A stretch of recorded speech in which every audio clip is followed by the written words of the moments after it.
অজামিল উপাখ্যান আচলতে অজামিল বুলি ক'বলৈ গ'লে আমাৰ জীৱাত্মাক কোৱা হয় অজ যোগ অমিল অজামিল।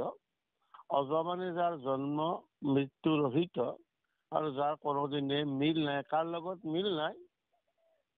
আমাৰ পঞ্চভূতৰ লগত আমাৰ মিল নাই।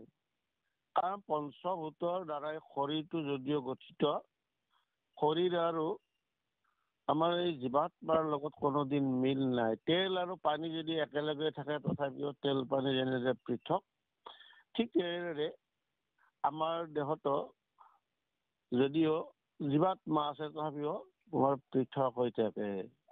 যেনেকৈ আকাশত বায়ু থাকে তথাপিও আকাশ আৰু বায়ু পৃথক পৃথক, সেইখিনি মিল নাই। আৰু আপোনালোকে সেইকাৰণে জানে কিয় মিল নাই? মিল নোহোৱাৰ কাৰণ ঈশ্বৰৰ এটা নাম, সেইকাৰণে ভগৱান। ভ মানে ভূমি, গ মানে গগন, ব মানে বায়ু, অ মানে অনল, ন মানে নীল। এই পঞ্চভূতৰ গৰাকী হোৱাৰ কাৰণে ঈশ্বৰ, এটা নাম ভগৱান হ'ল তেওঁৰ নাম। আৰু আমাৰ এই শৰীৰটো যিহেতু ভগৱন্তৰ সম্পত্তিৰ দ্বাৰা সৃষ্টি, আৰু সেইকাৰণে ইয়াত আমাৰ কোনোদিনে মিল নাই। ক'ত মিল নাই? যেতিয়ালৈকে আমি মৃত্যু ৰাজ্যত থাকিম, পৃথিৱীত থাকিম, তেতিয়ালৈকে মিল নাই। আৰু কেতিয়া মিল হ'ব? সেইটো হ'ল ঋণ মুক্তিত মিল হ'ব। এইটো ইয়াৰ এতিয়ালৈকে মিল নহয়। সেই এতিয়ালৈকে অজামিলো মিল হোৱা নাছিল, পৰম গতি পৰচতে মিল হ'ল। আমাক বুজাব বিচাৰিছে এই জগতলৈ আহি আমি যদি বেয়া কৰ্ম কৰোঁ, আমি কি কি কৰ্ম কৰিলে জীৱাত্মাই যমৰ যাতনা খাব লাগে, কৰ্মৰ ভাগ দেখুৱাইছে। সেইকাৰণে গুৰুজনাই অজামিল উপাখ্যানটো ৬ষ্ঠ স্কন্ধত আনিলে। কাৰণ আপোনালোকে সকলোৱে জানে জ্ঞান, বিজ্ঞান, তদং, ৰহস্য, গুণ, ক্ৰিয়া, ৬ নম্বৰত ক্ৰিয়া, অৰ্থাৎ কোনো এটা কাম কৰা বা হোৱাক বুজাকে ক্ৰিয়া বুলি কোৱা হয়। কি কৰ্ম কৰিলে কি ক্ৰিয়া হ'ব, আজি সেই কথাটোৱে ইয়াত দেখুৱাব। আমি কেনেকুৱা কাম কৰিলে কেনেকুৱা পাপৰ সন্মুখীন হ'ব লাগে, কেনেকুৱা যাতনাৰ সন্মুখীন হ'ম, আমাক কি নৰকে আমাক পাব, আজি আমাক সেই ক্ৰিয়াটো দেখুৱাৰ কাৰণেই ৬ষ্ঠত আমাক অজামিল উপাখ্যান দি গুৰুজনাই জীৱৰ মুক্তিৰ কাৰণে, জীৱৰ কল্যাণৰ কাৰণে, জীৱক এটা আৰ্হি দেখুৱাৰ কাৰণে এই যম যাতনা। কাৰণ আপোনালোকে জানে কৰ্মই ধৰ্ম। বহুতে প্ৰশ্ন কৰে যে চুৰ কৰাও এটা কৰ্ম, চুৰ কৰাটো জানো ধৰ্ম হ'ব পাৰে?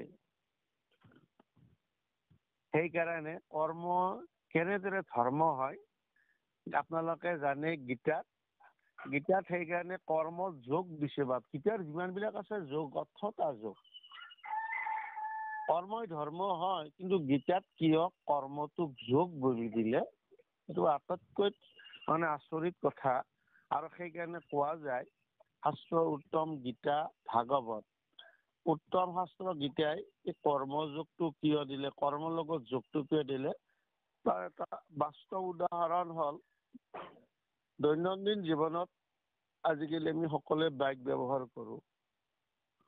কিছুমান ডেকা ল'ৰাই বাইকখন ষ্টাৰ্ট দিয়ে, এক্সিলেটাৰ এনেকৈ দবাই যায় যেন ওচৰত থকা ৰাস্তাৰ মানুহক যেন উৰাই নিব, যেন এনেকৈ উগ্ৰমূৰ্তিত যায়, বিকট চিঞৰ কৰি যায়। আৰু তেতিয়া ৰাস্তাত কাষত থকা মানুহবিলাকে ভয়তে, ত্ৰাসতে, খঙতে অভিশাপ দিয়ে, বাছা বেছি দিন নাই, অতি সোনকালে তই পতন হবি, তোৰ মৃত্যু হ'ব। আৰু বহুতো বাইক চলাই এই জগতত, লিমিটত চলাই, আৰু গাঁৱৰজনক, চিনাকিজনক বা অচিনাকি হওক দেখিলে ৰখাই দিয়ে আৰু সোধে খুৰা যাব নেকি, আহক যায় যদি, ময়ো যাম বজাৰলৈ, আহক যায় যদি। আৰু তেতিয়াই বাটৰুৱাজনে কয় বপাও মই পালোৱে এইখিনিয়ে মোৰ, তুমি ক'ত যাবলৈ? বজাৰলৈ যাম। যোৱা দেই বপা, ঈশ্বৰে তোমাক কৃপা কৰক। আগৰজনো বাইক চলাইছিল, পিছৰজনেও বাইক চলাইছিল। কিন্তু আগৰজনক ৰাস্তাৰ মানুহে অভিশাপ দিলে আৰু পিছৰজনক আকৌ আশীৰ্বাদ দিলে। দুয়োজনাই একে কৰ্ম কৰিছিল বাইক চলোৱা, কিন্তু আগৰজনত কি নাছিল, বাইক চলোৱা কৰ্মত ভক্তিটো যোগ হোৱা নাছিল। কিন্তু পিছৰজনে যিটো কাম কৰিলে তাত ভক্তিটো যোগ হোৱাৰ কাৰণেই ৰাইজৰ পৰা আশীৰ্বাদ পালে। সেইকাৰণে আমাৰ আজি ষষ্ঠ স্কন্ধত গুৰুজনে অজামিল উপাখ্যানৰ দ্বাৰা দিলে, আমাক দেখুৱাই দিলে ইয়াত কি কৰ্ম কৰিলে কি কি আমি যম যাতনা ভোগ কৰিব লাগিব। সেইকাৰণে ইয়াত আমাক কিছুমান উপদেশৰ জৰিয়তে আমাৰ জীৱনটো যাতে আমি সৎকৰ্মৰে যাতে ভক্তি যোগেৰে আগুৱাই নিব পাৰো। আৰু সেইকাৰণে ইয়াত আজি আমাৰ যম যাতনাৰ যিটো আমাৰ কাহিনী আমাৰ ইয়াত উত্থাপন কৰিলে। আপোনালোকে জানে অজামিল জাতত ব্ৰাহ্মণ আছিল। কিন্তু ব্ৰাহ্মণ হৈ তেওঁ কিয় বেশ্যাৰ লগত পতিত হব লগা হ'ল, তাৰ কাৰণ আছে। তাৰ কাৰণ নহলে কেতিয়াও ক্ৰিয়া হব নোৱাৰে। আৰু ইয়াৰ কাৰণনো কি, যি কাৰণত অজামিলে জাতত ব্ৰাহ্মণ হৈ ধৰ্ম কৰ্ম সকলো ত্যাগ কৰি বেশ্যাৰ লগত পতিত হব লগা আছিল, এইটো বৰ তাপৰ কথা, পৰিতাপৰ কথা। কাৰণ সংসাৰত নোপোজা নোহোৱা কথা কাম কৰিছিল ব্ৰাহ্মণৰ জাতত নৈষ্ঠিক ব্ৰাহ্মণ তাকো। কিয়তো গতিটো এনেকুৱা হ'ল, তাৰ দ্বাৰা আমাক জ্ঞান দিলে। আমি জানো সকলোৱে কৰ্মৰ ফল তিনি প্ৰকাৰৰ, আৰব্ধ, অনাৰব্ধ, প্ৰাৰব্ধ। অৰ্থাৎ আমাৰ যে আগৰ জনমৰ কৰ্মফল, এই জনমৰ আৰু পৰজনমৰ কৰ্মফল। আমি যে কৰ্মৰ ফল ভোগ কৰিব লাগে, তাৰ কাহিনী হল এইবিলাক কথা। তেওঁ অজামিলৰ ক্ষেত্ৰতো একেই আছিল, কাৰণ অজামিলো আগৰ জনমত এজন ব্ৰাহ্মণ আছিল, যাৰ নাম আছিল শ্যাম সুন্দৰ। আৰু শ্যাম সুন্দৰে এই ঋষিমুনি বিলাকৰ লগত ভাগৱত কথা আলোচনা হওঁতে তাত অংশগ্ৰহণ কৰিছিল। আৰু সেইদিনাৰ আলোচ্য বিষয় আছিল ব্যাসদেৱৰ জন্ম কেনেদৰে হল। এই কাহিনীটো শুনিলে আমি সকলোৱে জানো ধীবৰ ৰজাৰ কন্যা মৎস্যগন্ধাৰ লগত এদিনাখন পৰাশৰ ঋষিয়ে মৎস্যগন্ধাই নদী পাৰ কৰাবলৈ যাওঁতে এটা সময়ত দুয়োৰে মিলন হল, আৰু মিলনৰ ফলতে ব্যাসদেৱৰ জন্ম হৈছিল।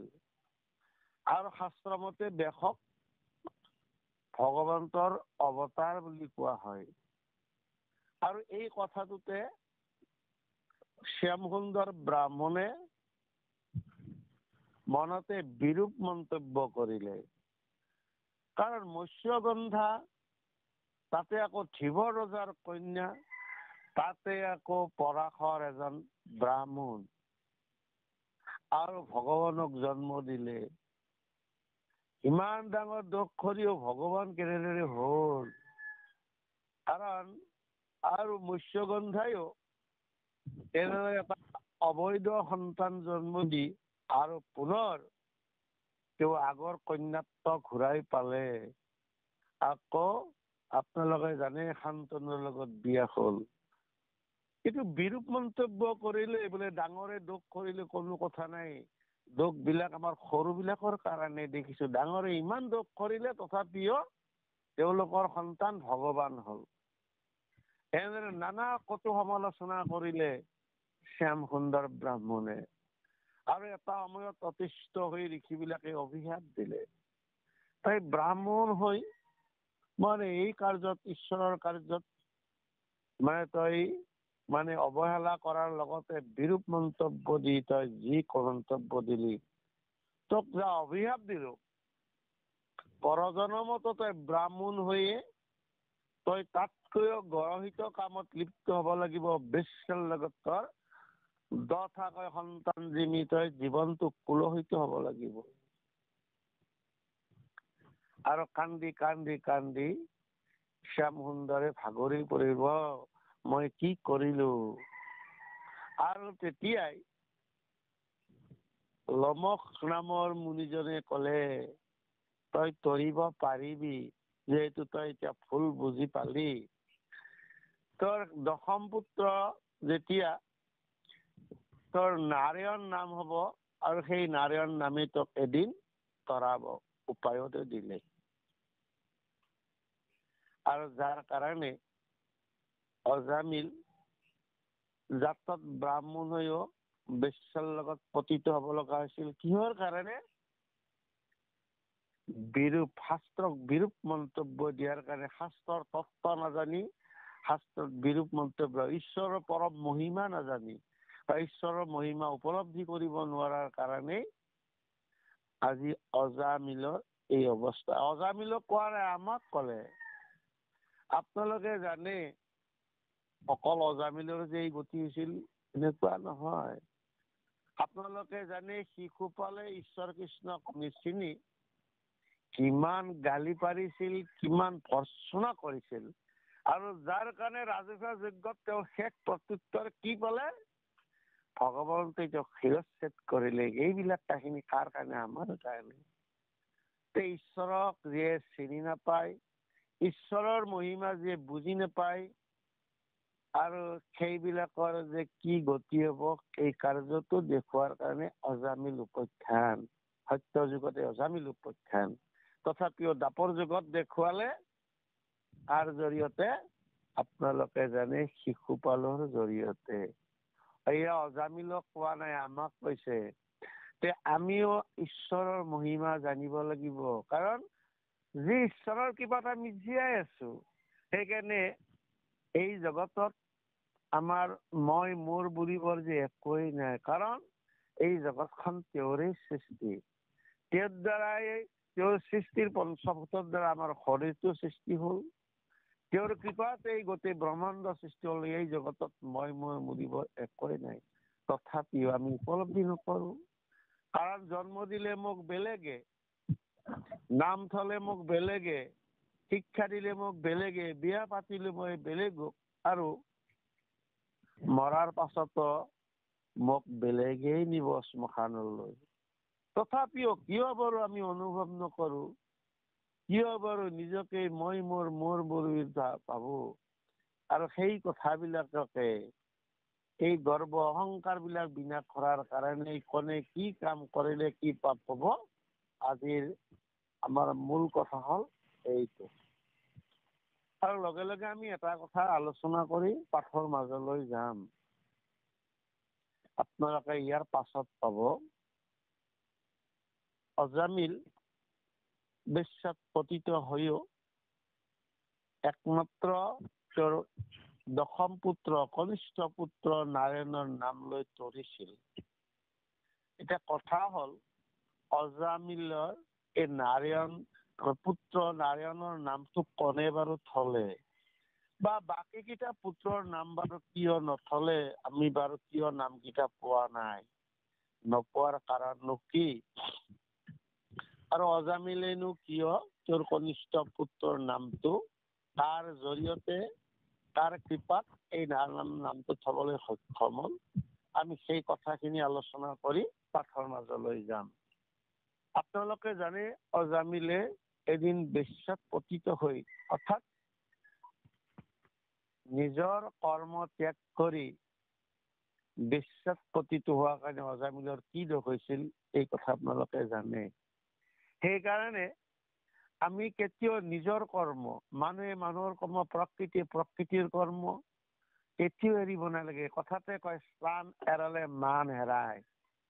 অজামিলৰ উপাখ্যানৰ কাৰণে আমাক বুজাইছে, অজামিলো ব্ৰাহ্মণ হৈ ব্ৰাহ্মণৰ কৰ্ম এৰাৰ কাৰণে তেওঁৰ কি গতি হল। আমি মানুহ হৈ মানুহৰ কৰ্ম এৰিলে কি গতি? সেইকাৰণে মানুহ যেতিয়া আমি বেয়া কৰ্ম কৰো, মানুহ নকয় পশু বুলি কোৱা যায়। অৰ্থাৎ যাৰ যি কৰ্ম, যাৰ যি ধৰ্ম, কেতিয়াও কোনো কালতে আমি ত্যাগ কৰিব নালাগে, কোনো পৰিস্থিতিতে আমি ত্যাগ কৰিব নালাগে। কিন্তু দুখ আৰু পৰিতাপৰ কথা, বিষয় বাসনা মায়াৰ কাৰণে আমি এইবিলাক ত্যাগ কৰো কাৰণে আজি সংসাৰত আমি সুখ আৰু দুখ যে পাই আছো, সংমিশ্ৰণ, ইয়াৰ কাৰণ বিলাক আমাৰ এয়া।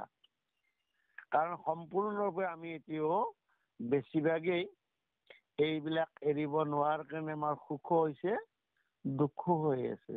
আৰু যিবিলাকে সম্পূৰ্ণ ত্যাগ কৰিব পাৰিছে সেইবিলাকে পৰম সুখত দিন মানে অতিবাহিত কৰিব পাৰিছে সেই কথাখিনিকে। এতিয়া আমি আহিছো, আপোনালোকে জানে বেশ্যাৰ লগত এটা এটাকৈ 9টা সন্তান হ'ল। কিন্তু এটা সন্তানৰ নাম থব পৰা নাছিল। কিয় পৰা নাছিল?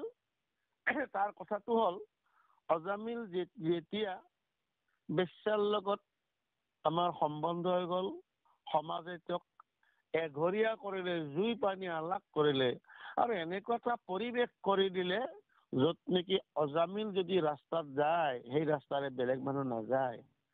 অজামিলক দেখিলেই মানে দূৰৰ পৰাই থু দিয়া হ'ল, নানা গালি শপনি পৰা হ'ল। আৰু যাৰ কাৰণে এটা এটাকৈ 9টা পুত্ৰ হোৱা স্বত্তেও নাম থবলৈ তেওঁ কোনো মানুহ বিচাৰি নাপালে। আৰু সৰ্বশেষত তেওঁৰ 10ম পুত্ৰৰ জন্ম হ'ল। আৰু 10 নম্বৰ পুত্ৰ জন্মৰ পাছতে, জন্মৰ 3 দিন পাছতে অজামিলৰ পত্নীৰ আমাৰ বিয়োগ হ'ল। আপোনালোকে জানে এই জন্মত আপোনাৰ অজামিলৰ পত্নীৰ নাম আছিল মানে মেনকা। এদিন তেওঁৰ মৃত্যু হ'ল। এটা পানী কেঁচুৱাক যেতিয়া অজামিলে তুলি তালি ডাঙৰ দীঘল কৰিব লগা হ'ল, আৰু তেতিয়াই অজামিলৰ মনলৈ ভাববিলাক আহিবলৈ ধৰিলে। কাৰণ এটা পানী কেঁচুৱাক তুলি তালি ডাঙৰ দীঘল কৰাটো কিমান কষ্টদায়ক, এইবিলাকে যিয়ে পাল্লাত পৰিছে তেওঁলোকে অনুভৱ কৰিছে। আৰু সাধাৰণতে আমি জানো, মানুহৰ সুখতকৈ দুখত ঈশ্বৰৰ প্ৰতি চিন্তাটো আহে। অজামিলৰ সেই গতি হ'ল।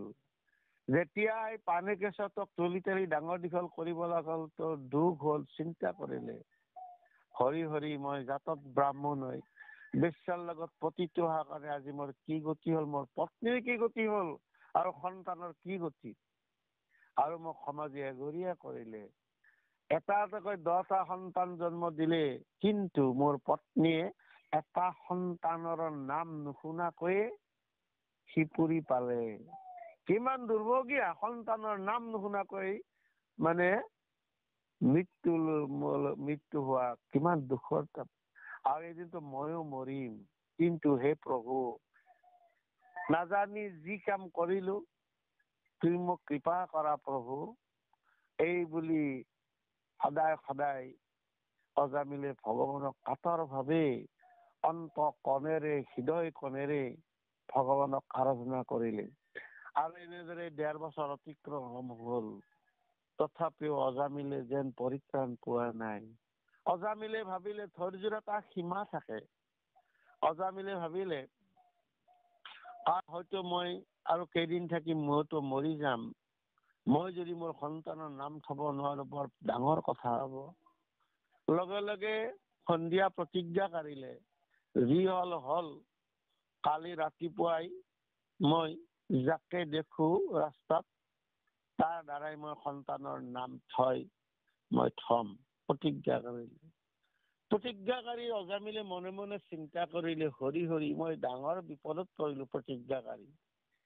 কাৰণ মইতো ৰাস্তাত থাকিলে ৰাস্তালৈ কোনো মানুহ ওলাই নাহে, মই বাৰু সন্তানৰ নাম কেনেদৰে থম? এতিয়া মোৰ প্ৰতিজ্ঞাৰ কাৰণে এই পানী কেঁচুৱাটোৰো মৃত্যু হ'ব। প্ৰভু, তুমি মোক শক্তি দি ভক্তিৰ পাত্ৰ কৰা, মোক উপায় দিয়া প্ৰভু। এই বুলি গোটেই নিশা তেওঁ ঈশ্বৰক চিন্তা কৰি দিনিদ্ৰ ৰজনী পোৱালে। শেষ সময়ত যেতিয়া তেওঁ চিলমিলকৈ টোপনি আছিল, আৰু ভগৱন্তই তেওঁক মনতে উপদেশ দিলে, হে অজামিল, তুমি ৰাস্তাত থাকিলে মানুহ নাহে, তুমি ৰাস্তাৰ কিনাৰত জোপোহাবনত লুকাই থাকিবা, আৰু ৰাস্তাৰে যিয়ে যাব তাৰ চৰণত ধৰিলেই তুমি তোমাৰ সন্তানৰ আমি নামটো থব পাৰিবা। সেইকাৰণে কোৱা যা হয়, অজামিলে সেইকাৰণে প্ৰাৰ্থনা জনালে, অজামিলৰ প্ৰাৰ্থনা ভগৱন্তই শুনিলে। কথাতে কয় বুদ্ধিত থাকিয়ে নেদা সুবুদ্ধি, কৃপাৰ শুয়ে থাকো। এই বুদ্ধিত থাকে সুবুদ্ধি দিয়া প্ৰভু, আৰু সুবুদ্ধি দিলে অজামিলকক। এয়া হ'ল শাস্ত্ৰৰ মৰ্ম। আৰু অজামিলে ভাবিলে ভালেই হ'ল, কাৰণ মই ব্ৰহ্ম মুহূৰ্ততে ৰাস্তাৰ কিনাৰত জোপোহাৰ আঁৰ লৈ থাকিম। আৰু এনেদৰে যেতিয়া অজামিলে মনতে থিৰাং কৰিলে, অন্তৰ্যামী ভগৱন্ত কৃষ্ণই নাৰদক মাতি আনি ক'লে, নাৰদ তুমি এটা কাম কৰা, তাৰ অজামিল অনুতপ্ত হৈছে, তেওঁৰ প্ৰায়শ্চিত্ত হ'ল, আৰু তুমি তোৰ সন্তানটিৰ নাম থোৱাগৈ। নাৰদে বুজি পালে ভগৱন্তৰ, আৰু নাৰদে এজন সাধাৰণ মানুহৰ বেশত আহিল মৰ্ত্যলৈ। আৰু ইতিমধ্যে অজামিলে চাই আছে এই ৰাস্তাৰে কোন আহিব, আৰু ওচৰ পোৱাৰ লগে লগে গৈয়েই নাৰদৰ চৰণ দুখনত সাৱটি ধৰিলে। কাৰণ তেতিয়ালৈকে অজামিলে নাজানে তেওঁ যে নাৰদ। নাৰদে লগে লগে ক'লে, এৰি দিয়া, এৰি দিয়া, তুমি অজামিল নোহোৱা নে? বোলে হয়। তাৰ আনে দেখিলে মোকো এঘৰীয়া কৰিব, তুমি মোক সোনকালে এৰি দিয়া। বোলে মই প্ৰতিজ্ঞাকাৰী জীৱন গলেও মই আজি মোৰ ল'ৰাৰ নাম নথোৱাকৈ আপোনাক এৰি নিদিও, লাগে মোৰ মৃত্যু হব। তেতিয়া নাৰদে ক'লে, অজামিল তুমি প্ৰতিজ্ঞা কৰিছা তোমাৰ ল'ৰাৰ নাম থব লাগে, তেতিয়াহ'লে ময়ো এটা চৰ্তত নাম থম, তুমিও প্ৰতিজ্ঞা কৰা আজিৰ পৰাই যাতে সংসাৰৰ বিষয় বাসনা ত্যাগ কৰি একমাত্ৰ ঈশ্বৰৰ নাম লোৱা, ভগৱন্তৰ নাম লোৱা। নাম লম বুলি তুমি যদি প্ৰতিজ্ঞা কৰা, শয়নে সপনে তাতে তোমাৰ মনত আন চিন্তা নাই ঈশ্বৰৰ নামৰ বাহিৰে। পাৰিবানে? বোলে মই পাৰিম, সত্য সত্য সত্য তিনি সত্য, আপোনাৰ কথা মই আখৰে আখৰে পালন কৰিম। অজামিলে ক'লে, এতিয়া আপুনি মোৰ ল'ৰাৰ নাম থওক। তুমি প্ৰতিজ্ঞা কৰিলা, মই প্ৰতিজ্ঞা কৰিলো, এই ৰাস্তাত কিয় থম, ব'লা তোমাৰ ঘৰলৈ যাওঁ। অজামিলে বৰ আনন্দ পালে, কাৰণ ইমান দিন কোনে তেওঁৰ গৃহলৈ অহা নাছিল, আৰু অজামিল আহিল। তাৰ গৃহলৈ, অজামিলৰ গৃহলৈ নাৰদ, নাৰদ কাৰণ ঈশ্বৰৰ পৰম ভকত। আৰু আপোনালোকে সকলোৱে জানে, যেন অগ্নি কাঞ্চা কাঠৰ দহি কৰে ছাই, পাপীয় নিষ্ঠাৰ পায় সাধুৰ সংগ পায়। আৰু সেইকাৰণে আমাৰ কোৱা যায়, আজি মোৰ গৃহ তীৰ্থত অধিক পবিত্ৰ হইলা সক্ষম। অজামিলৰ গৃহ পবিত্ৰ হল, সাধুৰ সংগ পালে। আৰু বহিবলৈ দিলে। অজামিলে বাটে মনে মনে ভাবিলে, এটা বাৰু হ'ল, মোৰ ল'ৰাৰ নাম থব, কিন্তু মই যে ইমান পাপত পতিত হৈ আছো, এই পাপৰ পৰা কেনেদৰে পৰিত্ৰাণ পাম, এই কথাও জানিব লাগে। আৰু বহিব দি হাতযোৰ কৰি অজামিলে সুধিলে, আপুনি মোৰ ল'ৰাৰ নাম থব, এইটো কথা জানিলো, কিন্তু মই ইমান পাপৰ পৰা কেনেদৰে পবিত্ৰ হব পাৰিম, কেনেকৈ প্ৰায়শ্চিত্ত হব পাৰিম, এটা মোক উপায় দি আপুনি মোক কৃতাৰ্থ কৰক। হাঁহি মাৰি নাৰদে ক'লে, হ'ব বাৰু, দুয়োটা কাম একেলগে হব, আৰু সেইকাৰণে আজি তোমাৰ ল'ৰাৰ নাম মই নাৰায়ণ থলো, কাৰণ চাৰিও বেদৰ চাৰি অক্ষৰ সাৰকাৰণী ব্ৰহ্মদেৱে থাপিল অন্তইটো নাৰায়ণ বাণী, যাক বেদৰ গুপুত বিত্ত নাৰায়ণ। বেদৰ আচল সম্পত্তি হল নাৰায়ণ। এই নাৰায়ণ নামটো ললেই সমস্ত পাপৰ পৰাই তুমি মুক্ত হব পাৰিবা, আৰু সেইকাৰণে তোমাৰ পুত্ৰৰ নাম নাৰায়ণ হল, আৰু এই নাৰায়ণ নামটো লৈ তুমি মুক্ত। সেইকাৰণে মাধৱদেৱে ঘোষাত লিখিলে, কি বুলি? ৰাম কৃষ্ণৰ নাম যিটো হৃদয় সুমৰে, যত মহাপাপ নাম অপৰাধ সবেই মষিমূৰ কৰে। আৰু ভগৱন্তৰ নাম ললেই, আমি হৃদয় ললে সমস্ত পাপৰ পৰা উদ্ধাৰ হম। আৰু অজামিলে সেইকাৰণে শয়নে সপনে এই নাৰায়ণ নামটো লৈ আছিল কাৰণে নিবলৈ অহা যমদূতেও নিব নোৱাৰিলে শেষ সময়ত। তাৰ কাৰণে নাৰদৰ কৃপাৰ কাৰণেই, নাৰদে দিয়া উপদেশ পালন কৰাৰ কাৰণে। আপোনালোকে জানেই,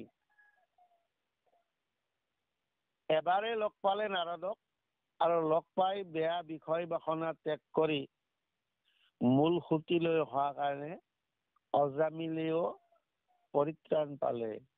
ঠিক তেনেদৰে আপোনালোকে জানে,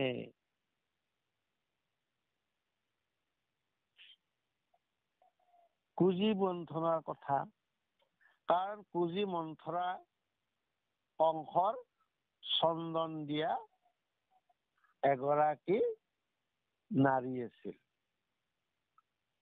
আৰু ভাগৱত শাস্ত্ৰত পোৱা মতে যাৰ অৱয়ব মানে আপোনালোকে জানে বুঢ়ী এটা মস্ত কুজা ভাজ আছিল। কিন্তু দৈৱ ক্ৰমে যিদিনাই কুজি মন্থৰাই কৃষ্ণক পালে আৰু কৃষ্ণক পাই কংসক ত্যাগ কৰিলে, কংসলৈ নিয়া চন্দন কৃষ্ণক দিলে, আৰু ভগৱন্তৰ কৃপাত তেওঁ কি হল, 16 বছৰীয়া অপশ্বৰী হান হল। তাৰ দ্বাৰা আমাক বুজালে, কুজি মন্থৰাই যেনেদৰে কংসক ত্যাগ কৰা, কংস মানে হল আমাৰ কলিক ত্যাগ কৰা, বিষয় বাসনাৰ সমস্ত কলিকৃত দোষ ত্যাগ কৰিব যেতিয়া আমি পাৰিম কৃষ্ণক পাই, আৰু তেতিয়াই আমাৰ অৱস্থা সেই কুজি মন্থৰাই অপশ্বৰী, সুন্দৰী অপশ্বৰী হোৱাৰ নিচিনা। কাৰণ সত্যম শিৱম সুন্দৰম, সত্যৰ আশ্ৰয়ত আমি সৌন্দৰ্য হব পাৰি কুজি মন্থৰাই আমাক আঁৰি দি থৈ গল। সেইকাৰণে ত্যাগ কৰিব লাগিব। কাৰ নিচিনাকৈ? মন্থৰাৰ নিচিনাকৈ। যেনেদৰে কংসক ত্যাগ কৰিলে, অৰ্থাৎ কলিকৃত সমস্ত দোষ পাই আমাৰ এই সংসাৰৰ কলিকৃত দোষ ত্যাগ কৰিব লাগিব। অজামিলেও ত্যাগ কৰিছিল নাৰদৰ উপদেশ, আৰু যাৰ কাৰণে শেষত তেওঁ একমাত্ৰ নাম মহিমাৰ জৰিয়তে ত্যাগ কৰে। সেইকাৰণে গুৰুজনে আমাক দেখুৱালে ক্ৰিয়া, নামৰ ক্ৰিয়া কি শেষত দেখুৱাই দিলে। নামে আমাক কেনেদৰে ক্ৰিয়া কৰিব পাৰে, সমস্ত পাপ বিনাশ কৰিব পাৰে। নামৰ ক্ৰিয়া অৰ্থাৎ নাম মহিমা শেষত দেখুৱাব। এইখিনি আমি চমুকৈ কথাখিনি নিবেদন কৰি আপোনালোকে দিয়া দায়িত্ব ভাগি আমি পাঠ ভাগি অকমান পাঠ কৰি পাঠৰ মাজলৈ আগবাঢ়িছো। কৃষ্ণ।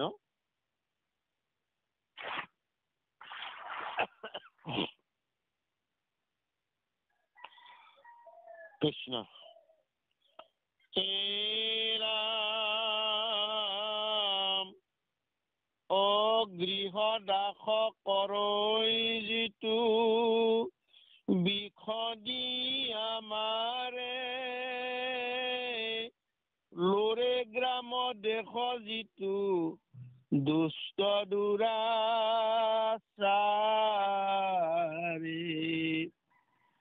অসংখ্য কুকুৰে বেৰি বজ্ৰ যেন দান্ত, অন্তকালে কামুৰিয়া জুৰি চিন্দে আন্ত, সাক্ষী হৈয়া সভাত সত্য বলে বাণী,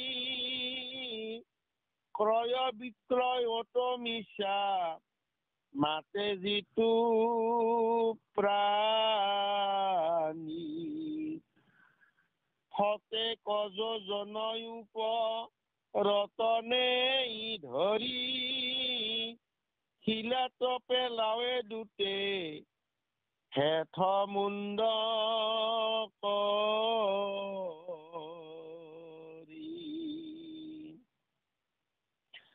ঐ অবিচ্ছিন্ন ৰকে সিটো শুক্ল শিলা খণ্ড, চূৰ্ণাকৃতি হৈ পৰি পাপে কৰে দণ্ড, দুনাই দুনাই তুলি আপে লাৱে অধমুখে ও নজাই প্ৰাণ তথাপি দুষ মহ মহা দুখে।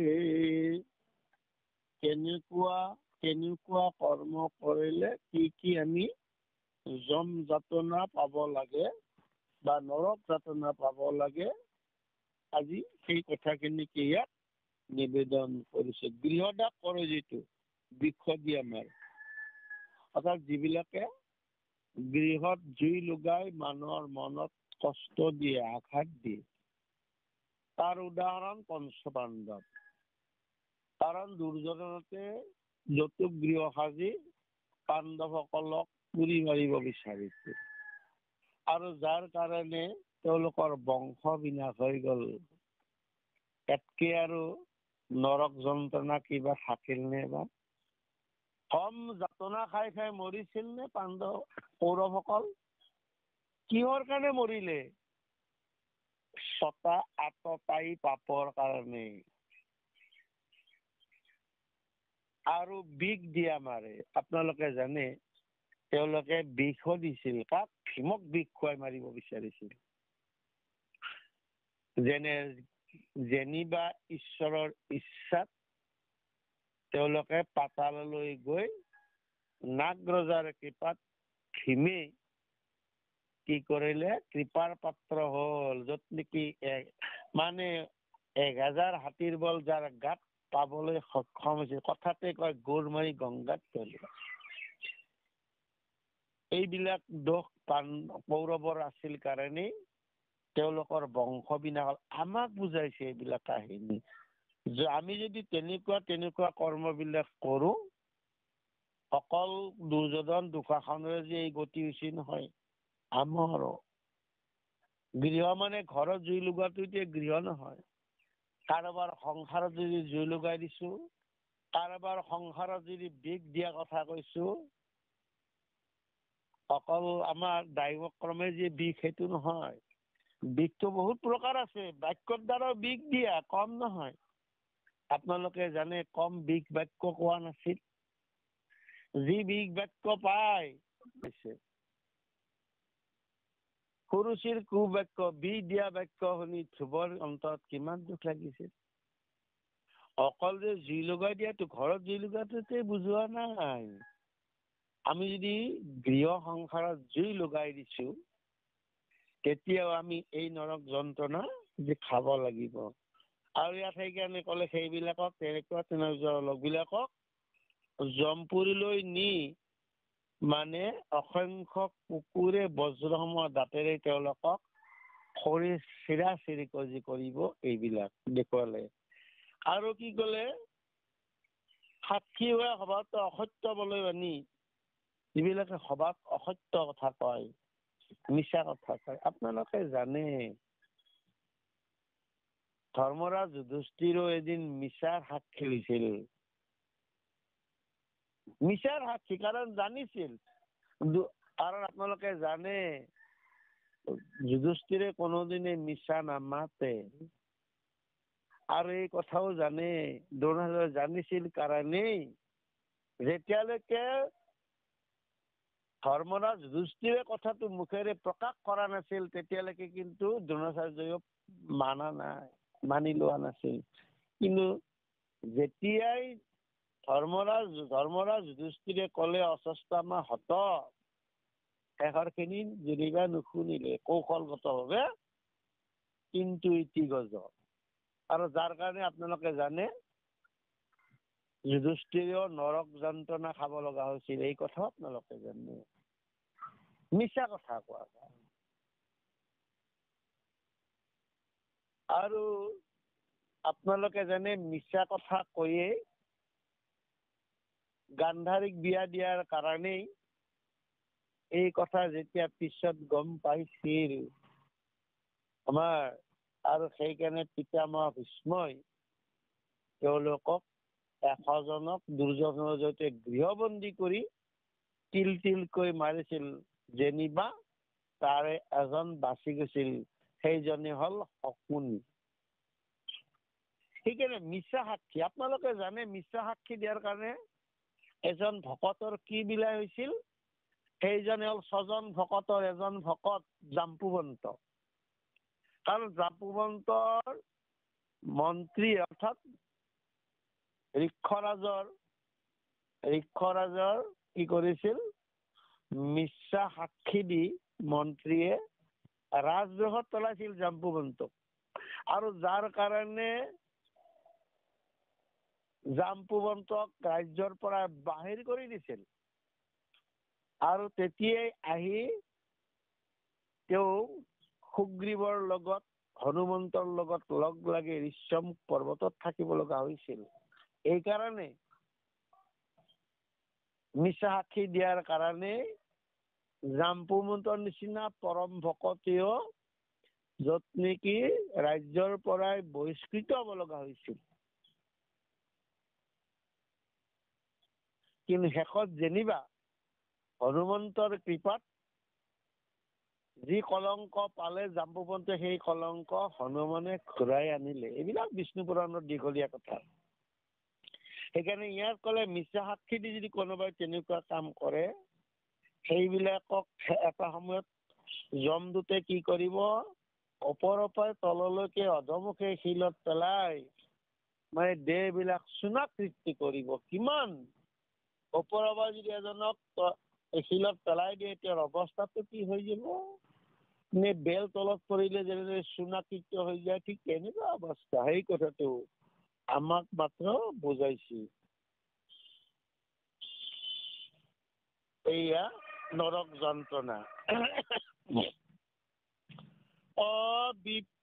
বিপ্ৰ পত্নী যিটো কৰে সুৰাপান, অন্তকালে যমদূতে দুইৰলৈ প্ৰাণ, চিত কৰি পেলাই হৃদয় জানকি ভৰি, ও পিয়াবে তো পতলোহা জলময় কৰি। বিপ্ৰই হওক বা বিপ্ৰ পত্নী হওক, যদি আমি সুৰা পান কৰো, তেওঁলোকৰ শেষ অৱস্থাটো কি হব ইয়াত দেখুৱালে। ইয়াত যমদূতে কেনেকৈ তপত লোহাবিলাক পিবলৈ দিব, এই কথাটো দেখুৱালে। আপোনালোকে জানে বিপ্ৰ হৈ সুৰাপান কৰিছিল, আৰু সেইজনে হল আপোনালোকে জানে অৰিয়া নামৰ এজন ব্ৰাহ্মণ, আৰু তেওঁৰ পত্নী দুৰ্বাশান্তি। কিন্তু দুৰ্বাশান্তি মহাসতী আছিল। কৰিয়াই জাতত যদিও ব্ৰাহ্মণ আছিল, সুৰাপান কৰিছিল, ৰত্নাকৰৰ নিচিনা দস্যবৃত্তি কৰিছিল, আৰু যাৰ কাণত এটা সময়ত তেওঁ কুষ্ঠৰোগ পালে। কিন্তু পত্নী সতীত্বৰ গুণৰ কাৰণে এদিনাখন তেওঁ স্বামী এই সমস্ত পাপৰ পৰাই উদ্ধাৰ কৰিব পাৰিছিল।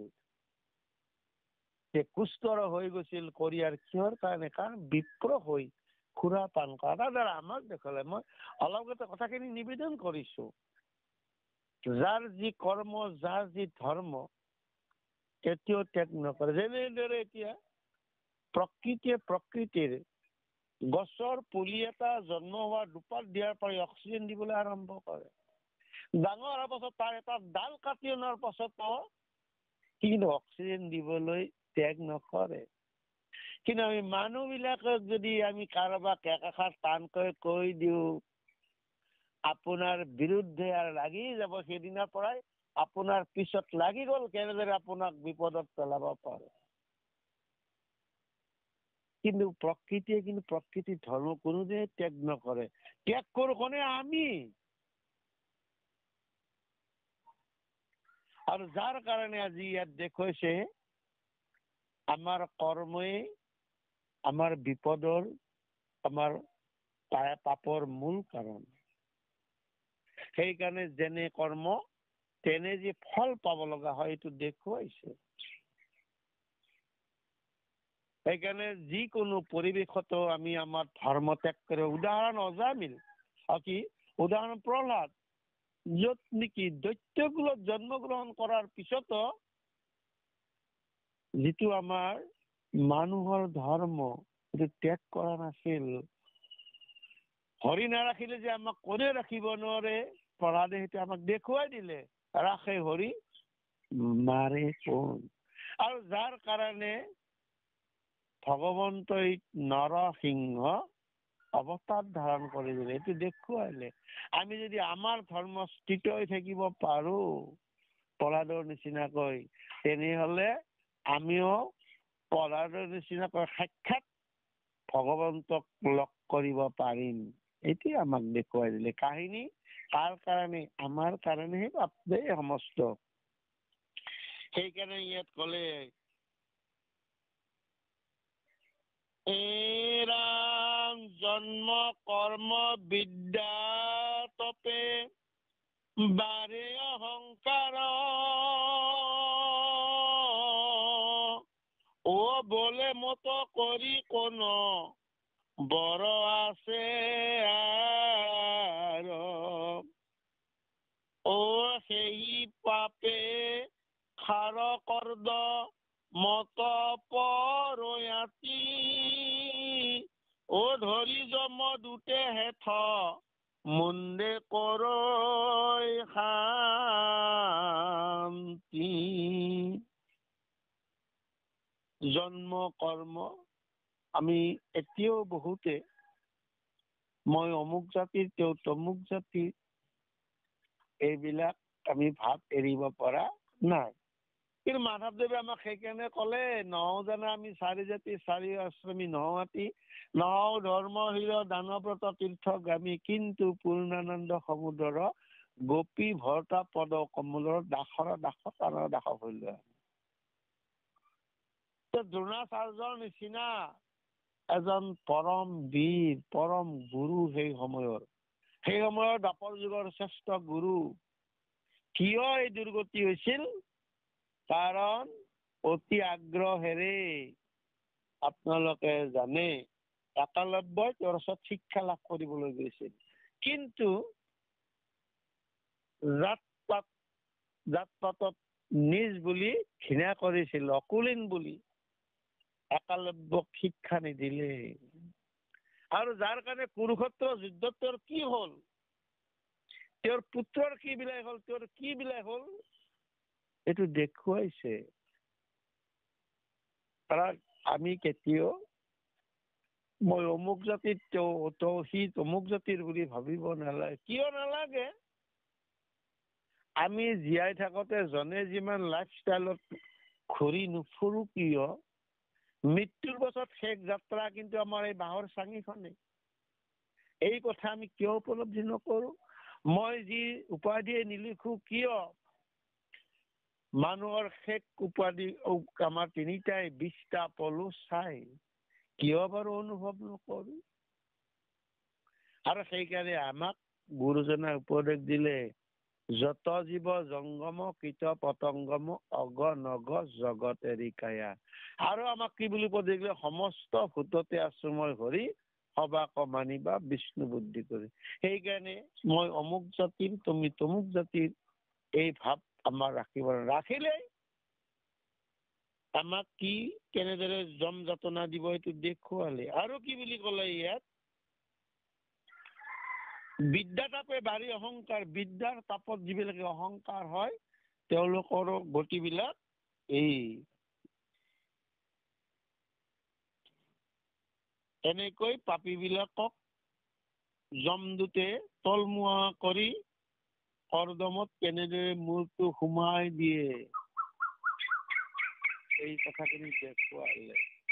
বিদ্যাৰ গৰ্বৰ কাৰণে, বিদ্যাক লৈ গৰ্ব কৰাৰ কাৰণে কি গতি হৈছিল তাৰ এটা সৰু উদাহৰণ দিছো।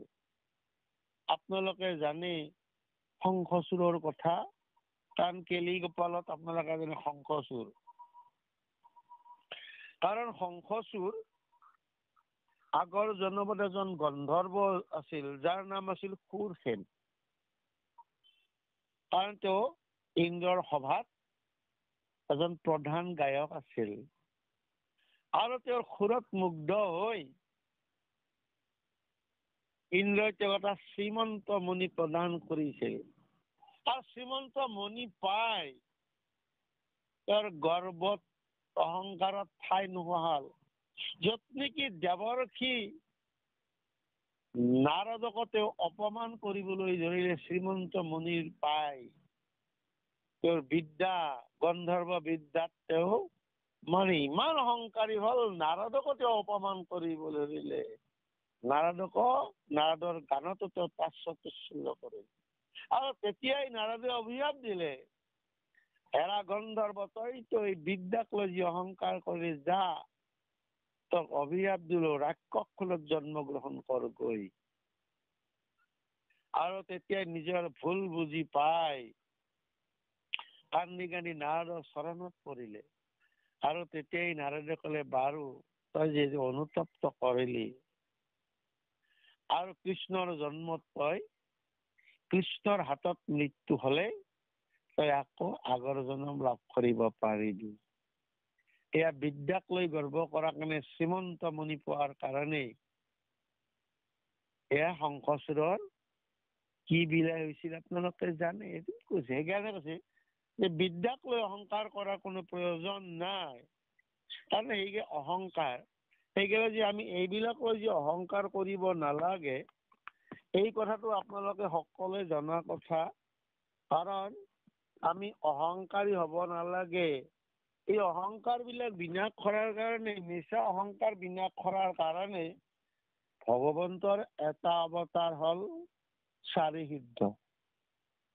আৰু সেইকাৰণে চতুৰ্থ স্কন্ধত চাৰি সিদ্ধই পৃথ্বী ৰজাৰ আগত মানৱ জাতিৰ কল্যাণৰ কাৰণে এই আত্মতত্ব উপদেশ বিলাক দিছিল। আমি যে মিছা অহংকাৰ কৰিব নালাগে, এনেদৰে উপদেশ দিছিল।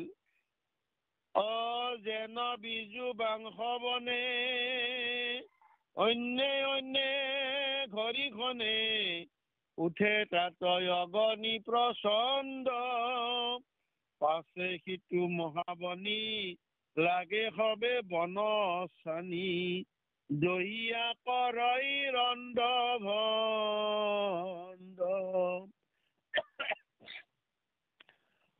সেই নয় জ্ঞানচয়, হৃদয়তে উপজয়, ভস্ম কৰে অজ্ঞান যতে ক।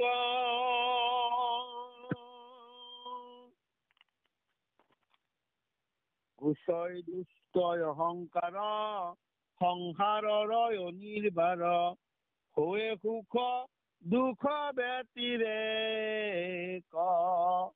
এই বুলি চাৰি সিদ্ধই উপদেশ দিছিল পৃথ্বী ৰজাৰ আগত। অৰণ্যত যেনেকৈ গছে গছে বায়ে বায়ে গহনি খাই জি উঠে, এই যি অৰণ্যখন নিমিষতে পুৰি ছাৰখাৰ কৰে, ঠিক তেনেদৰে আমাৰ দেহৰ সমস্ত অহংকাৰ বিলাক বিনাশ হব যদি আমাৰ হৃদয়ত জ্ঞানৰ জুইকুৰা জ্বলাব পাৰো। তেতিয়াই আমাৰ দুষ্ট অহংকাৰ বিলাক বিনাশ হৈ যাব। আৰু তেতিয়া মনলৈ অনুভৱ আহিব, আমাৰ মানুহৰ জীৱনত সুখ আৰু দুখ কিয় হয়, সুখ দুখ হৈয়ে ব্যতিৰেক, কিয় সুখ আৰু কিয় দুখ হয়, তেতিয়া আমি উপলব্ধি কৰিব পাৰিম জ্ঞানৰ জ্যোতিৰে, জ্ঞানৰ পোহৰেৰে। সেই জ্ঞানটো আমাক ক'ত পাম?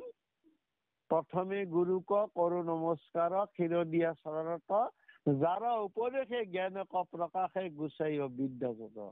কাৰণ গুৰুৰ চৰণ সেৱাৰ জৰিয়তে আমি এই সমস্ত জ্ঞানৰ অধিকাৰী হব পাৰিম। সেইকাৰণে আমাক কলে, সেই জ্ঞানৰ জুইকুৰা জ্বলোৱা কিহেৰে? গুৰু সেৱাৰ জৰিয়তে, গুৰু ভক্তাৰ বিনা গুৰু চৰণে ভকতি ৰকতি মুকুতি কবহু নহয়। সেই জ্ঞানৰ জুইকুৰা জ্বলোৱাৰ কাৰণে মাধৱদেৱে আমাক উপায় দি থলে। শাস্ত্ৰ উত্তম গীতাই আমাক মংগলচৰণত উপদেশ দিলে। আৰু সেই কথাখিনিকে ইয়াত ধুনীয়াকৈ নিবেদন কৰিছে, যাতে আমি এইবিলাকক লৈ মিছা অহংকাৰ কৰিলে আমাক যমদূতে এনেদৰেই শাস্তি দিব। এই ৰাম ভৈৰৱক পূজে যিটো মনুষ্যক মাৰি, ডাইনী হোৱা মনুষ্যক খাই যিটো নাৰী। ঐ অন্তকালে ৰাক্ষসেৰো থিৰে পিয়ে তাৰ, এ কৰৈ কিল কিল বুকে হানিয়া কুঠাৰ।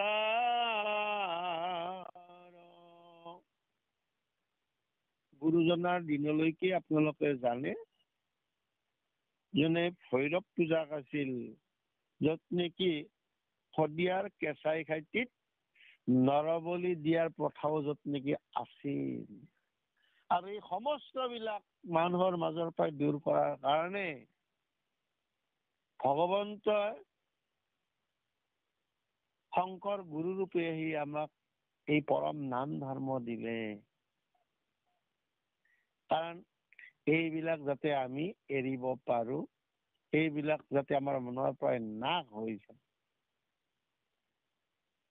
আৰু সেইকাৰণে মাধৱদেৱে আমাক লিখিলে, ত্ৰিভুৱন বন্দন দৈৱকী নন্দন জৌহৰি মাৰণ কংস, জগজন তাৰণ দেৱ নাৰায়ণ শংকৰ তাকৰি অংশ। জগজনৰ তাৰণৰ কাৰণে ভগৱন্তই গুৰু ৰূপে আহিল। কাৰণ জীৱৰ তাৰণা হেতু জগতৰ হৰি অৱনীত জন্ম লৈ গুৰু ৰূপ ধৰি। তেওঁ গুৰু ৰূপে আহি এইবিলাক নকৰিবিলাক কৰ্ম সমাজৰ পৰা এইবিলাক গুচোৱাৰ কাৰণেই।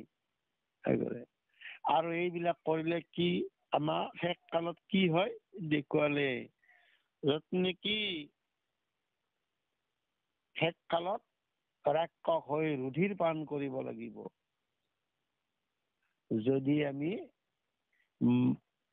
ভৈৰৱ পূজাৰ কাৰণে আমি যদি মানুহক বলি দিওঁ এইবিলাক,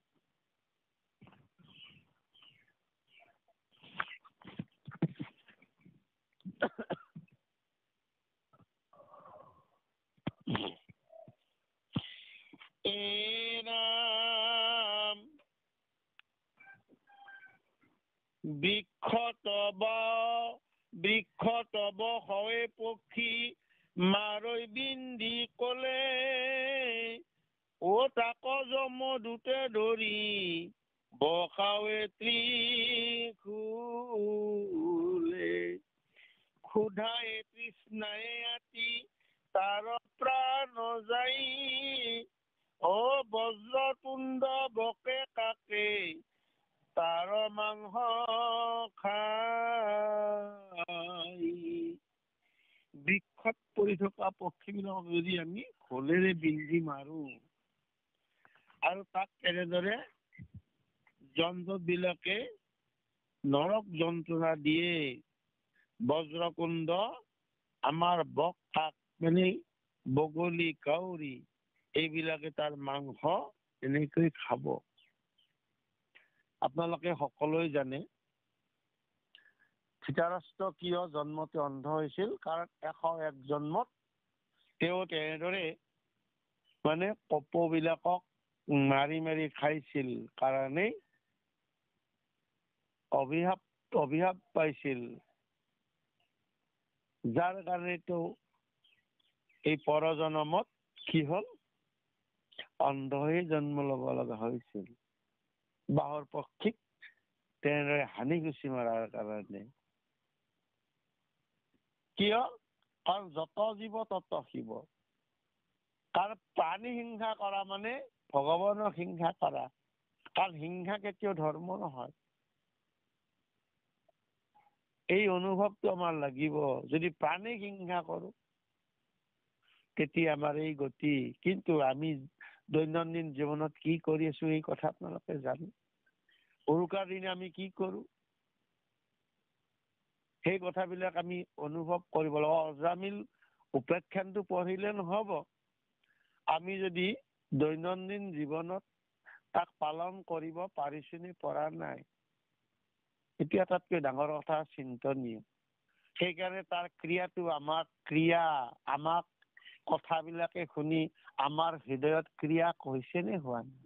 যিহেতু ষষ্ঠ স্কন্ধটো ক্ৰিয়া, এই কাহিনী আমাৰ হৃদয়ত ক্ৰিয়া কৰিব পাৰিছে নে পৰা নাই? এনেকুৱা কাম কৰিলে যে আমাৰ কি কি পাপৰ সন্মুখীন হব লাগিব, এই কথাবিলাক আমাক হৃদয়ত ক্ৰিয়া কৰিব লাগিব। যদি ক্ৰিয়া কৰা নাই, তেতিয়াহলে আচলতে আছে গৰু নবহাল হোৱাতকৈ নোহোৱাই ভাল। আমি শুনা বা একোৱে লাভ নহব। সেইকাৰণে জনাটো ডাঙৰ কথা নহয়, কিন্তু জীৱনত মানিব পৰাটো ডাঙৰ কথা। গুৰুজনাই এইকাৰণে এই কাহিনীবিলাক এনেই দিয়া নাই, আমি যাতে মানি আমাৰ জীৱনটো অসতম সদ্গময় তমসম জ্যোতিৰ্গময় মৃত্যু মাম অমৃতম গময়, মৃত্যু কমৰত তললৈ লৈ যাব পাৰো। সেই কথাৰ কাৰণেহে আমাক এই কাহিনীবিলাক আমাক ধুনীয়াকৈ দিছে। The person you are speaking with has put your call on hold. Please stay on the line. आप जिस व्यक्ति से बात कर रहे हैं उस এ লোক কল গাঁৱে ভয় যিটো মন্দমতি ও দণ্ড হুক নৰ কত এ তাৰ হৈ স্থিতি।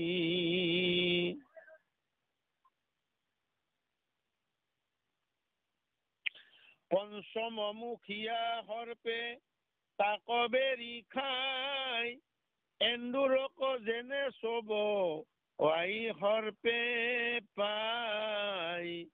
লোকক ভয় দেখুওৱা ত্ৰাস লোকক কেনেকৈ ভয় দেখুওৱা বিলাকৰ কি অৱস্থা আপোনালোকে জানে। লোকক ভয় দেখুৱাইছে কোনে? এটা সময়ত ৰত্নকাৰেও যত নেকি ৰাস্তাইদি যাবলৈ ভয় কৰিছিল, অসুৰবিলাকে ভয় দেখুৱাই এটা সময়ত বজ্ৰৰ দামত অসুৰবিলাকে বজ্ৰৰ প্ৰজাবিলাকক ভয় দেখুৱাইছিল। আৰু ভগৱন্তই তেওঁলোকক কি শাস্তি দিলে গমেই পাইছে নহয়।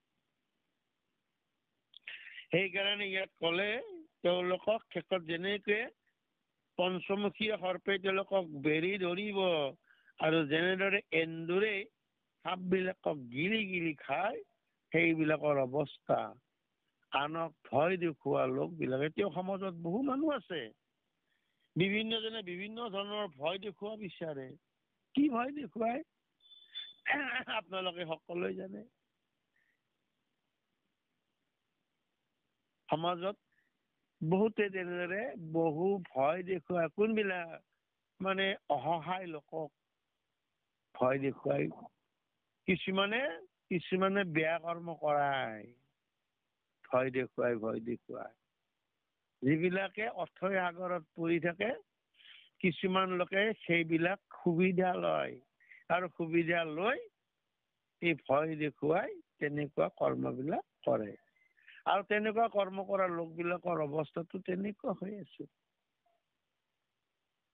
আৰু তেনেকুৱা যে অৱস্থা হব, সেই কথাবিলাক দেখুৱাৰ কাৰণে এই অৱস্থা। সেইকাৰণে আমি কাকো ভয় দেখুৱাব নালাগে, আৰু অন্তৰত কাকো আমি ত্ৰাস দিব নালাগে।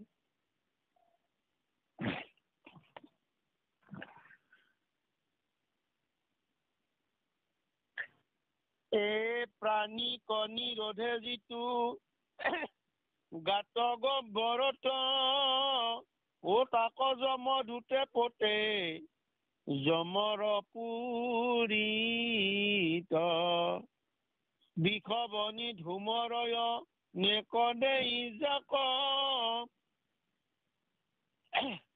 ও কল যেন পকাৱে নি গ্ৰহে কৰে তাক।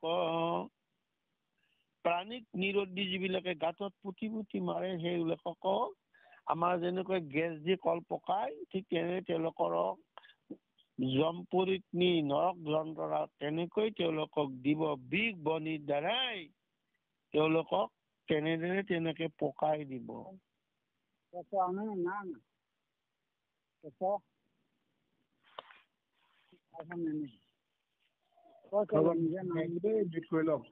মিউট কৰি লওক, আপোনালোক কথা পাতি আছে মিউট কৰি লওক দেই। কৃষ্ণ কৃষ্ণ সেয়া ধৰিছোঁ।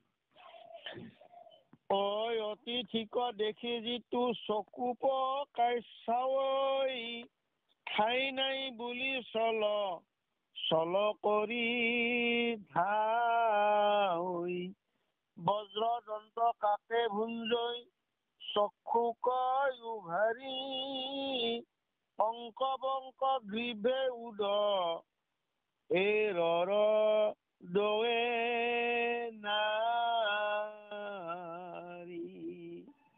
অতিথিক দেখি মানে চকু পকাই ঠাই নাই বুলি যা বুলি খেদি দিয়ে। তেওঁলোকৰ শেষ অৱস্থাটো মানে তেওঁলোকে কংক বংক গ্ৰীভ এইবিলাক নাৰী ভৰি উলিয়াই এনেকৈ শাস্তি দিব অৱস্থাত। সেইকাৰণে অতিথিক দেৱ ভৱ জ্ঞান কৰিব লাগে। অতিথিক যিয়ে দেৱতা জ্ঞান কৰে তেওঁলোকে এইবিলাক নৰক যন্ত্ৰণা পাব নালাগে এই জগতত। আমি যেতিয়া নৰক যন্ত্ৰণা পাই আছো, অতিথি জ্ঞান কৰিব পৰা নাই, অতিথিক দেৱতা জ্ঞান কৰিব পৰা নাই। আৰু নোৱাৰাৰ কাৰণে এই অৱস্থাটো হৈছে আমাৰ। আমাৰ ঘৰলৈ আলহী অতিথি গলে আমি কেনেদৰে সেৱা কৰিব লাগে। কৃষ্ণ আকৌ মৃত্যু খোল খাই ললে। এই আমাৰ কৃষ্ণ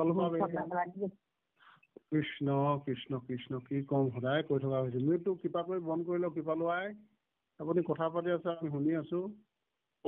এটা কথা কিন্তু মই যিমান দিন দেখিছো, হয়, অপৰাধ হব কলেও আমাৰ বাপসকলে কিন্তু এই ক্ষেত্ৰত কোনোদিনেই নকৰে। যিমান দিন মই শুনিছো আইসকলৰে মৃত্যু খোলাই থাকে, বেলেগৰ কিন্তু নাই দেই বাপ। কৃষ্ণ পাহৰি থাকে তেওঁলোকে। কিবা লোৱাই বন্ধ কৰি লওক দেই। মাধৱ কৃষ্ণ সেয়া ধৰি যায়। কৃষ্ণ হয় প্ৰভু আগবাঢ়ক। কৃষ্ণ কৃষ্ণ। আৰু সেই কথাতকে ইয়াত কলে আমি অতিথিক মানে ঈশ্বৰ জ্ঞান কৰিব লাগিব। যদি আমি অতিথিক যদি চকু পকাই, আমাৰ গাঁৱত এজন মহাজন আছে বাপ। এই মহাজনে অতিথি আহিলে কি কয়, ঘৈণীয়েকক মৰমেৰে কাষলৈ মাতি আনি কয়, দে আলহী আহিছে ভালেই হ'ল, এই সোনকালে ভাত পানী ঘূৰাই, কাৰণ এওঁলোক যাব নহয়, আমাৰ নিচিনা কাম নোহোৱা নহয়, এওঁলোকক যাব। মানে এতিয়া অতিথি যদি থাকিম বুলি আহিছিল, অতিথি থাকিব পাৰিছেনে? সেইকাৰণে ইয়াত কলে ঠাই নাই বুলি চল কৰি ধাৱে, মানে ডাইৰেক্ট খেদি নপঠায়। আমাৰ এই মহাজনজনে তেনেকে কয়। এই ঘৈণীয়েকক কয়, এই আলহী আহিছে ভালে হ'ল দে, সোনকালে ভাত পানী মানে বনোৱা, কাৰণ এওঁলোক যাব লাগিব নহয়, আমাৰ নিচিনা কাম নোহোৱা নহয়। অন্তৰালৰ কথাটো উপলব্ধি কৰকচোন বাৰু। আৰু সেইবিলাকৰ গতিটো আমাক দেখুৱালে ইয়াত। তেওঁলোকে শেষত কি নৰক যন্ত্ৰণা পাব। সেইকাৰণে অতিথি দেখিলে আমি চকু পকাই বা আমি যা বুলি কেতিয়াও আমি কব নালাগে। আটাইতকৈ কিমান ডাঙৰ পাপ। কাৰণ অতিথিক যে আমি ঈশ্বৰ জ্ঞান কৰিব পৰা নাই, তাৰ মানে মই ভক্তিয়ে মোৰ হৃদয়ত ক্ৰিয়া কৰা নাই। কাৰণ ভক্তিয়ে যেতিয়া কৃপা কৰিব, তেতিয়া ভাবিব আজি মোৰ সৌভাগ্য, কাৰণ ঘৰত আজি আলহী অতিথি আহিল মানে আজি সৌভাগ্যও দে হ'ল, কাৰণ আজি মোৰ গৃহ তীৰ্থটো অধিক, এই ভাৱটো আহিব তেতিয়া, যদি এই হৃদয়ত ভক্তিয়ে ক্ৰিয়া কৰিছিল। আৰু যদি কৰা নাই, তেওঁলোকে অতিথি নহয়, যিকোনো মানুহ আহিলে বেয়া পায়। কাৰণ তেওঁলোকে ধন জন শেষ হব, সময়বিলাক এনেই যাব বুলি। কিন্তু আমি যে ঈশ্বৰৰ কথা চিন্তা নকৰি সময়বিলাক যে পাৰ কৰাই আছো, সেই অনুভৱটো তেওঁলোকৰ নাহে। আমি মৰি আছো কিহত? বেছিভাগে বিষয় বিকলত। কালগ্ৰস্ত হৈয়া ভৈলো অচেতন, বয়স গোৱাইলো হেলে, বান্ধৱ কৃষ্ণৰ নাম নললো, হৰি ভকতৰ মেলে। এই অনুভৱটো নাহে, মাথাটো ভাবা যায় অতিথি আহিল, ধন খৰচ হব, সময় খৰচ হব, এইবোৰ। কিন্তু মই যে ক'ৰ পৰা কলৈ গৈ আছো, সেই অনুভৱটো মোৰ সময়বিলাক যে এনেই গৈ আছে, সেই অনুভৱটো নাহে। আৰু সেই তেনেকুৱা লোকক শেষ অৱস্থাটো কি হয় এইটো আমাৰ মানে দেখুৱাই দিছে। আৰু সেইকাৰণে দেখুৱালে আমাৰ ঘৰলৈ অতিথি আলহী হলে আপোনালোকে জানে মাধৱদেৱে যশোদাৰ বিষয়ে লিখিছে, এয়াই যশোৱা কিনো তপখাইলা শ্ৰীজগতৰ প্ৰতি হৰি ৰাখৱালা পাইলা। কাৰণ আগৰ জনমত যশোৱাই ধাৰা নামৰ সতী আছিল, নন্দ দ্ৰোণ আছিল, দ্ৰোণ নামৰ ঋষি। আৰু অতিথিক সেৱা সৎকাৰ কৰাৰ কাৰণে আমাৰ কৃষ্ণ আৰু শিৱে আশীৰ্বাদ দিলে পিছৰ জন্মত তেওঁলোকে নন্দ আৰু যশোদাই জন্ম লোৱাৰ কাৰণে। এই অতিথিক সেৱা কৰিলে যে কিমান শতগুণ পুণ্য হয়, যত নেকি ত্ৰিজগতৰ প্ৰতীক যশোদাই ৰাখোৱাল হিচাপে পালে। আৰু তেনেকুৱা অতিথিক যদি আমি চকু পকাই ঠাই নাই বুলি খেদি দিওঁ, তেতিয়াহ'লে তেওঁলোকক মানে সগুনে তেওঁলোকৰ নাৰী ভৰি উলিয়াই এনেকৈ শাস্তি দিব, সেই কথাটো ইয়াত দেখুৱালে। কৃষ্ণ কৃপালু বাপ। সামৰি দিওঁ। হয় হয় হয় কৃষ্ণ। ৰাম অতিথিক দেখি যিটো চকু পকাই চাৱৈ, ঠাই নাই বুলি চল কৰি ধাৱৈ, বজ্ৰদন্ত কাটে ভুঞ্জে চক্ষু কয় উহাৰি, অংক বংক গ্ৰীভ্ৰে উদ ৰৰ দেৱে নাৰী, হৰি ৰাম ৰাম ৰাম ৰাম। জয় ৰাম জয় ৰাম জয় নাৰায়ণ জয় নাৰায়ণ জয় কৃষ্ণ জয়